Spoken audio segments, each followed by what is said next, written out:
Mas tumindi pa ang tensyon sa pagitan ng Estados Unidos at Iran matapos muling magpalitan ng mga pag-atake at targetin ang kani-kanilang military infrastructures. Habang binigyan naman ng standing ovation ng mga mambabata sa United Kingdom si resigned UK Prime Minister Keir Starmer matapos ang kanyang huling talumpati.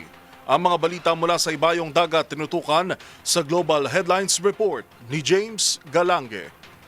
Balita mula sa Iran, matapos ang muling pag-atake ng US sa Tehran, nagbabalang Iranian forces na lalo pa nilang hihigpitan ang pagsasara ng mga mahalagang trading routes sa rehiyon, kabilang ang mga rutang dinaraanan ng mga oil at gas commercial shipments. Ayon sa Islamic Revolutionary Guard Corps o IRGC, ito'y kung magpapatuloy ang acts of aggression na ginagawa ng Estados Unidos.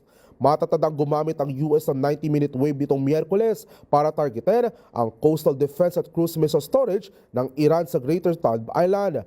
Habang nagbabala naman si US President Donald Trump na pasasabugin din nito ang mga tulay, power plant at iba pang energy infrastructure sa susunod na linggo, maliban na lamang kung papayag ang Iran na ipagpatuloy ang negosasyon.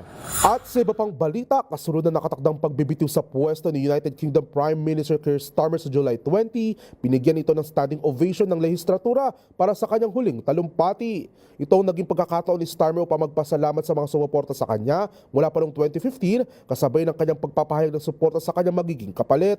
Matatandang inanunsyo ng opisyal ang kanyang resignation noong nakaraang buwan sa kagustuhan magkaroon ng pagbabago sa pamumuno mula sa mga miyembro ng kanyang mismong partido. This is the end of my political journey.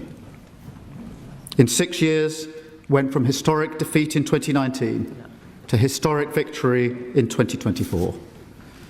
And in 2 years in government, I leave the country in better shape than I found it.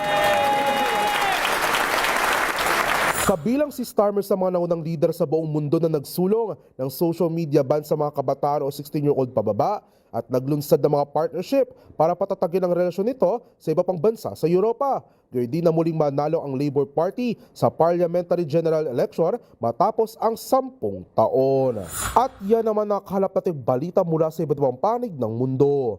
Para sa MBC TV Network News, ito si James Galangi ng DZRH TV. Una sa Pilipinas, una sa Pilipino.